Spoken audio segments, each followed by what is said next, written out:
2018 সালে একটা বড় পরিবর্তন আসে। আমাদের যে ওরসালাইন ফ্যাক্টরি, সেটা এসএমসির সর্বপ্রথম ফ্যাক্টরি। প্রায় 40 বছর ধরে ওরসালাইনের উৎপাদন, বাজারজাতকরণ করে যাচ্ছে। আমাদের ভবিষ্যৎ পরিকল্পনা সবকিছুই হচ্ছে কনজিউমার সেন্ট্রিক।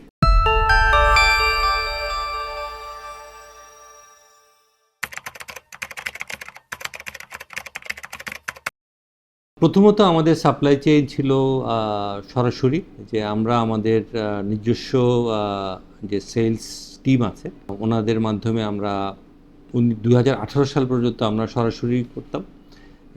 এর সাথে সাথে আমাদের কিছু সেকেন্ডারি ট্রেড পার্টনার ছিলেন, যাদেরকে আমরা হোলসেল বলতে পারি, স্টকিস্ট বলতে পারি, বা পাইকারি দোকানদার বলতে পারি। 2018 সালে একটা বড় পরিবর্তন আসে, সেটা হচ্ছে যে আমাদের ডাইরেক্ট সেলসের পাশাপাশি আমরা ডিস্ট্রিবিউশন সেলস চ্যানেলটাও শুরু করি।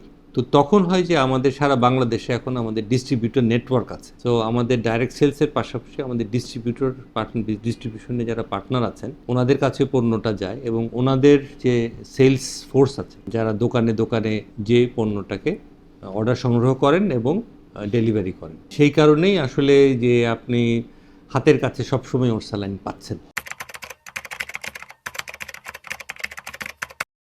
আমাদের যে ওরসালাইন ফ্যাক্টরি, সেটা এসএমসির সর্বপ্রথম ফ্যাক্টরি, যেটা আমরা WHO এবং ইউনিসেফের গাইডলাইন অনুসরণ করে সমস্ত আন্তর্জাতিক রিকোয়ারমেন্ট, হাইজিন রিলেটেড বলেন, গুড ম্যানুফ্যাকচারিং প্র্যাকটিসেস বলেন, সমস্ত যেসব গাইডলাইন আছে সেগুলোকে এনশিওর করেই এই ফ্যাক্টরিটা প্রোডাকশনে আছে। এবং শুরুর পর থেকে এই ফ্যাক্টরিটা আপনার কন্টিনিউয়াস ইমপ্রুভমেন্ট প্রসেসের মধ্যে আছে। আমরা নতুন নতুন টেকনোলজি যোগ করছি, অটোমেশন যোগ করছি, সো দ্যাট পণ্যের গুণগত মান ক্রমাগত উন্নতির মাধ্যমে বা কনসিস্টেন্ট কোয়ালিটির প্রোডাক্ট যেন সবসময় মার্কেটে পৌঁছে দিতে পারি। প্রায় 40 বছর ধরে ওরসালাইনের উৎপাদন, বাজারজাতকরণ করে যাচ্ছে। সো প্রথমত we have that primary knowledge and experience যে আসলে কখন ডিমান্ড স্পাইক হতে পারে। সো ওই ডিমান্ড স্পাইক অ্যান্টিসিপেট করে সেই যে স্পাইকটাকে মিট করার জন্য প্রথমত কাঁচামাল, দ্বিতীয়ত হচ্ছে যে ফিনিশড গুডস এবং এক্সটেন্ডেড প্রোডাকশন আওয়ার্স, এই যে তিনটার কম্বিনেশনের যে প্রিপেয়ার্ডনেস সেটা আমাদের সবসময় থাকে। এই কারণেই এখন পর্যন্ত আসলে ওরসালাইনের অ্যাকিউট শর্টেজ বা মার্কেট ক্রাইসিস ওইভাবে কখনো তৈরি হয়নি। আমাদের প্রথম ক্রাইটেরিয়া যেটা, সেটা হচ্ছে যে আসলে এই পণ্যটা কোনো গ্যাপ, আপনার জীবনমানের কোনো গ্যাপ পূরণ করে কিনা, এটার আসলে চাহিদা আছে কিনা।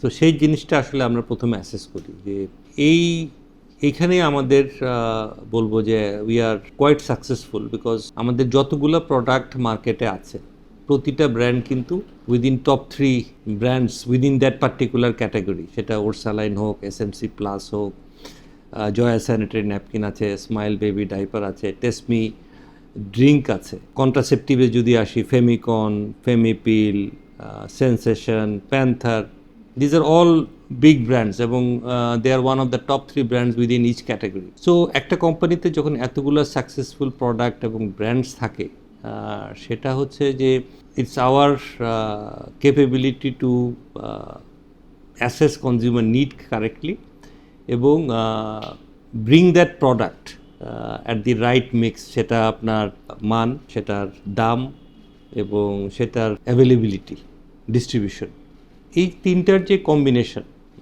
এইখানে I think SMC is quite unique.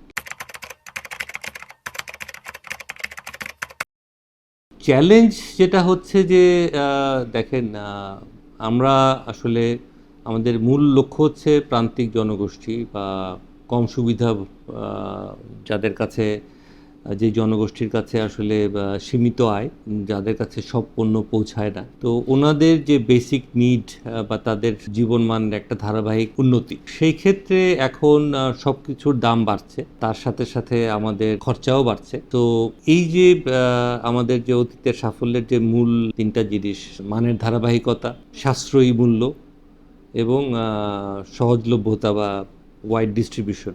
So এই তিনটাই continuously becoming more and more expensive. এই ধারাবাহিকতাটা বজায় রাখাটা, I think that is the biggest challenge, because আমাদের কনজিউমার গ্রুপ আছে, এখন সঠিক পণ্যটা আসলে আমরা ওভাবে তা ওনাদের কাছে পৌঁছে দিতে পারবো কিনা। তো এই চ্যালেঞ্জটাই আমাদের আসলে মোকাবেলা করতে হবে, এবং আমরা মানে মোকাবেলা করে আসছি গত 50 বছর ধরে। We are confident will be able to do that in next 50 years as well. আমাদের 2025-এ আমরা আমাদের 50 বছর পূর্তি করেছি। সো গত 50 ছিল আমাদের অত্যন্ত সাফল্যমণ্ডিত এবং গর্বের ইতিহাস। কিন্তু আসলে এই ইতিহাস ভবিষ্যতের সফলতার নিশ্চয়তা দেয় না। সো ভবিষ্যতের সাফল্যের নিশ্চয়তা তখনই আসবে যখন আমাদের পণ্যগুলো কনজিউমারদের যে চাহিদা বা জীবনযাত্রার যে ধারা, তার সাথে রেলিভেন্ট থাকবে। আমাদের ভবিষ্যৎ পরিকল্পনা সব কিছুই হচ্ছে কনজিউমার সেন্ট্রিক।